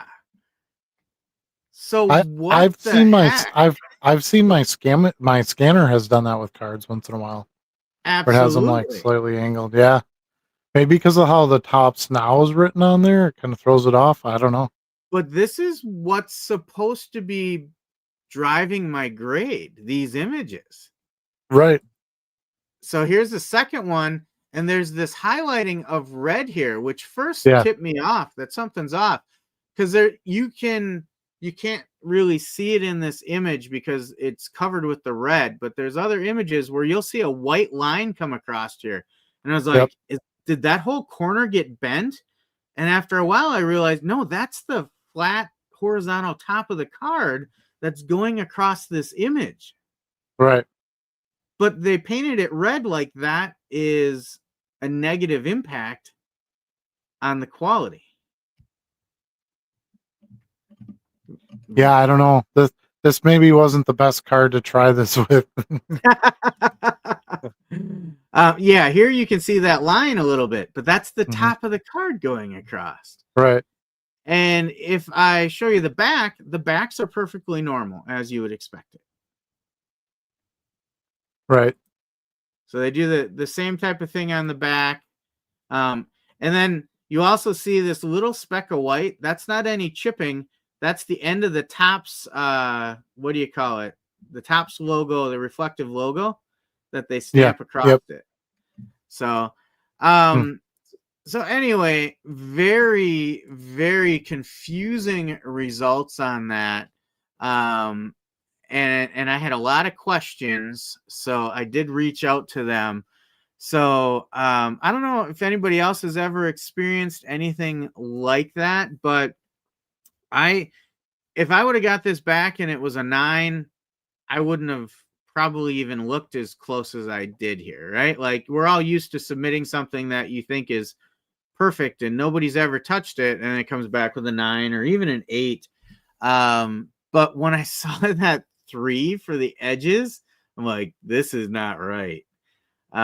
So it will be interesting to see what they tell me, if they acknowledge an issue, and then what they'll do to reconcile it. If they'll offer to, reslab it, if I send it back. Obviously they can pretty easily change my online grading on the submission, but I would have to get it reslabbed if I ever wanted to do anything with it, right? So yeah. So whether or not I try something with them again will depend on really how they deal with this situation. Putting them to the test right away. Yeah, and that's again why I would have never tried to send in, a Drake May rookie or a Wemby rookie or something, something that would have some decent value coming back, because you just never know. And I guess that's my cautionary tale is, if you're going to try something new, make sure you use some caution when you're doing it and do something that you're not putting a lot of risk in. Yeah. Now, there'll be a part 2 to this. When I get the card in my possession, which I should have for next week's show, I can show you what the slab looks like, and we can critique that. But also I'll share kind of what their customer support team tells me when they respond, if they respond. I want to know if they're putting machines in LCSs so we can go grade our own cards. We talked about that while you stepped away. That's the dream. That's the real dream. Yeah, I said that's kind of what was the nudge that gave me the notion to go out and try something like this, because we've talked about AI grading for a while. So I just wanted to see kind of how it worked, what the results might be. You're probably right. Like, I picked a good card to not worry about risking a lot of value, but I probably picked a hard card for them to grade. Yeah, I mean their system's still learning, and it probably just struggled to get through this one and Yeah. kind of didn't grade it appropriately, but that's okay because I mean you need to give them problems too, right? That's Right. the best way to get your product forward. Yeah. My guess is they'll probably refund it, or they'll do something for you. Being new and you've just tried them out, Yeah. because this isn't the result that should be there. But can you imagine going into the national and there's like 20 booths along a wall and it's just grading, and you just whatever you ripped at the national or traded for, you just walk over to the wall, put the card in, and Yep. And this is oh, what you get back. it would be amazing. That's mind Yes. blowing. That's the Yeah. game changer in the hobby, going forward. If someone can put that together. Only you Yeah. would need a little better grading system than what I think I got here. Yeah. If they're going to do AI, the AI is obviously not up to par, for what it needs to be. And so you're going to have to do some work with it to see if they can get it there. But And again, I think that's my biggest disappointment here is this is going to their offices. This isn't a yeah, standalone vending machine someplace. This is going to their quote unquote lab, right? right. Where I would expect, because this is something new, there's a human at the end of the line reviewing everything before it ships out. Yep. Should be. Yeah. And you would think that this would have been something that raised some questions. Yeah. Especially even just looking at the grades, you'd have to be like, a 3. What the heck happened to this card? Yeah. That should catch you right there. Yeah. But yeah, I let could us have know. USPS run over a card in one of their terminals and probably still get better than a 3 on the surface condition. Yeah, exactly. So yeah, you'll have to let it, after you talk to them and stuff and get some of it figured out, you'll have to let us know next week, because Yeah. we want to see the final conclusion of how this goes. But it's exciting though. I think, once they can get things ironed out, if this is the company that, really runs with it and gets good at it, I think it's that we need that shift. We need the human element taken out of the grading. Something's got to start it, right? Yep. Yep. Now, unfortunately, my first attempt got me to say, but Yeah. not na. What did you do to my card grade? Yeah. I'm willing, when it's something new like that, I'm willing to say, oh, yep, we caught something here. Let's see what they do with it and fix it going Yeah. forward. But sending cards in and waiting 60 days for them to come back, and then the elevated pricing, and now PSA wouldn't want to go to that strategy anyway, because they like to upcharge you when your card is higher graded. Which to me, that's shady as hell. That's just such a conflict of interest, because if they're financially benefiting from your grade being higher, how is that acceptable when they're the ones doing the scoring of that, really, right? So, Right. I don't want the human. I don't trust humans. I just flat out don't trust them. For the vast majority of it, and I think most of us don't, and you shouldn't. And if you have a machine that locks down and is grading this thing without any human interference, that's your best. That's your best course of action for integrity and consistency and so forth. Yeah. Yeah. All Anyway, right. I Well, saw we got a couple new chats. If we want to buzz we through those quick. we did, yeah. John Pancos wants to know, what's your thoughts on beat up vintage or any beat up card? I throw all beat up cards into the garbage. Well, Charlie knows my take on this one. I do. I sell everything, and they sell well. I love miscut cards. Something with a missing corner, especially vintage, right? You can sell anything vintage, regardless of. I've had cards where you can barely tell what it is because it's gone through the wash and it still sells. So no, I sell them absolutely. You have to sell them at a discount. Don't list it as a mint card and charge a mint price for it. But if it's a $5 mint card and you list it for $2 and have a good photo and rate it as being in poor condition and maybe even making some notes either in the title line or the description saying, card folded in half or went through the wash machine, whatever the details may be. Yeah. Why not? Why not sell it? Your buyers like, I have a couple of buyers that as soon as I list some misprinted or miscut cards, they're on it. So it's Yeah. clearly their thing.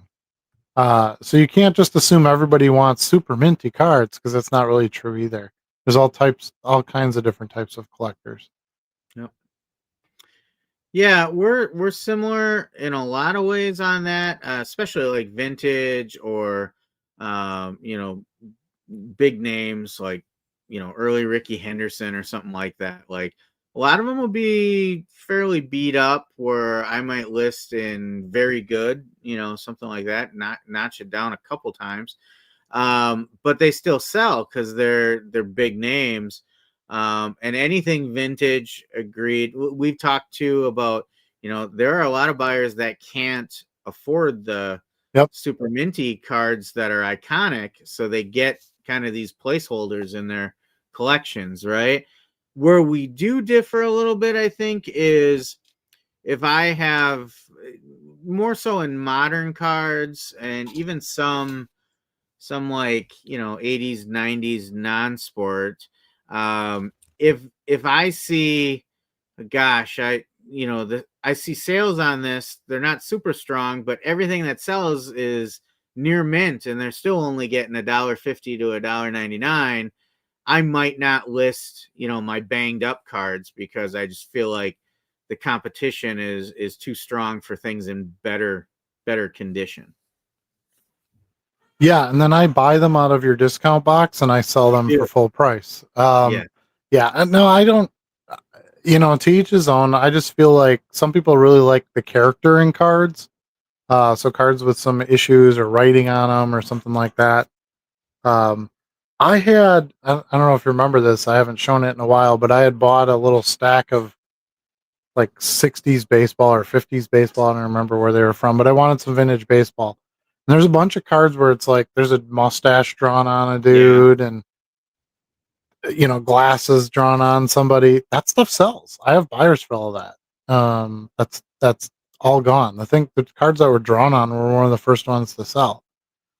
So I think you have to, just because your bias is everything it should be mint, doesn't mean that's how every shopper is shopping.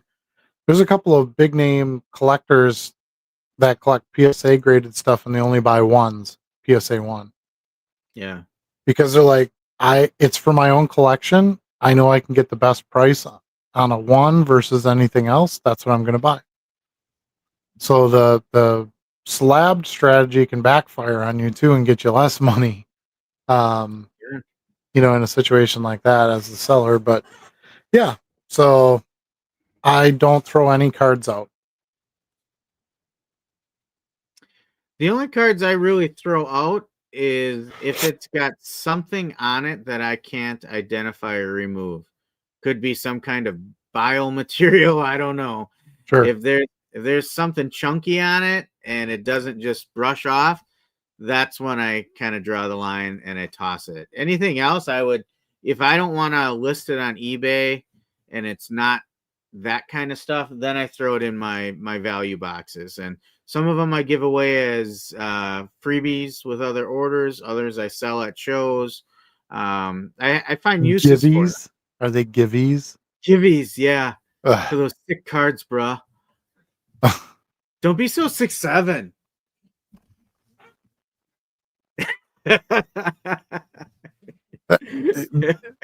The world is weird. It's very weird. Yes. Yeah, Yes. so yeah, or find somebody to give them to, I don't know. Yeah, no, I don't throw cards out. If I have super super common stuff that I can't even put in a dime box, I put them in, kids packs and give them away at our show, and Yep. there's other things that, you can do with it, but um the card, just cuz it's beat up, wouldn't be enough reason for me to throw it away. Yeah. One thing I've grown to really like is let's say I sell a Brett Favre card, a good looking Brett Favre card, and it's only a single card order, but I've got these older beat up, very little market. I got a Ron Hallstrom lineman from the 80s, and I go back even further, and I've got a, I don't know, who's who's a 60s Packer that doesn't I have as I much run. just sold a card today of John Brockington. John Brockington. Well, he was 1,000 yard rusher though, wasn't he? Um, Yeah, but I don't think most people consider him like a top true, name in true, in the true. sports card hobby. So I'll throw one, maybe two of those in with their single because I want them to open that card, and I'm hoping that I drive some memories. And I Sure. get some feedback on that too. Oh, I loved opening that up and seeing that player from the 80s that I remember watching as a kid. Thank you so much for throwing that in there. Sure. And I feel like that drives some momentum for repeat buyers too. Sure. Yeah. Yeah, anytime you give something away, that's always gonna benefit your business other than your cost of goods part of it, your Yes. expense. Yes. Yeah, that's advertising, and yeah. Uh, Dan says, "What up, fellas? Passed out this evening. You talking about grading tonight? Well, just a little bit. We spent the first part of the show talking about the holidays a little bit more. So that's what you probably missed. And then we moved into this new AI grading try that I made, and with some issues with it. Yeah. Just the AI isn't quite up to par yet, Not obviously. yet. No. Now I wonder if they're writing their own model or if they're using something else. Be interesting to see what their talent is that they've Right. hired to look at these cards. Yeah. He goes on to say, I heard people are starting to move towards BGS for grading now after the PSA hike and longer turnaround announcement. Yeah, I could see that. PSA could price themselves out, um, if they're not careful. So we'll see. There's always going to be competition, which is good. Yeah. Thankfully that's around, because that will help keep all these companies honest and pushing to do better to keep a customer. But Yeah. yeah, we need a good, solid AI grading program that works, that's affordable and is accessible. You know, cutting out a lot of the roadblocks. Essentially, that's Yeah. that's where then people are going to go. Well, I'm just going to throw it in the machine on the wall and get it graded. Yeah. So All right. Well, we're caught up again in the awesome. chat, and we just are about to hit the 2 hour mark. I see that. Yeah. Yeah. Yeah. Well, I think that's good. I got some orders left to finish, and um, try to get to bed here at some point. It was a long day, so I don't really have anything else to add. I think the biggest thing is just be ready for the holidays. Try to, if you ship every 3 days and you only got an hour to do it, make sure you plan out some extra time. And there's going to be things that are going to happen now that, for a good reason, it will end up taking you a little bit more time. And get stuff listed. List it now, if you can, especially basketball. If you're thinking of stuff to list in the middle of it, you're kind of too late. Yep, for sure. All right. Anything else you want to add, Charlie? Oh gosh. Yeah, I think we covered everything we wanted tonight. Well, fair enough. We didn't really have a list of topics tonight, right? No, no, we No. kept it pretty loosey goosey. I try to do that every few weeks just to try to let the chat, drive some conversation and steer it into different areas. But um, Yeah. we generally will fill the space with something. So Yeah. Yeah. So I think that's it for me. I would just say, I hope we helped you tonight where the hustle meets the hobby, and we'll see you next week. yeah, and don't forget, can't sell what you don't list. Get those listings up so that they're ready to sell for the holidays. We'll see y'all next week, 8 Central Standard Time, live here. If you're watching this recorded, try to catch it live so you can participate. Um, don't forget, now it just passed by, so I'll wait for it to come again. Don't forget to like this video, subscribe to the channel, ring the bell so you're notified when we're live so you never miss it. And then this little link passing by here, jump on that and join our Discord. A lot of our topics for these videos and discussions for these videos come out of what's happening there. We've got we have a pretty good uh, community in there now. I think we're a little over 200, which is pretty good. Yeah. And some regular, pretty regular postings. We have stuff on there about live selling and auctions and eBay stuff and supplies and scanning and Car Dealer Pro and like all these things. Nice and well organized in there. So jump in there and join us for conversations there. But that's it. That's all I got for tonight. We'll see y'all next week.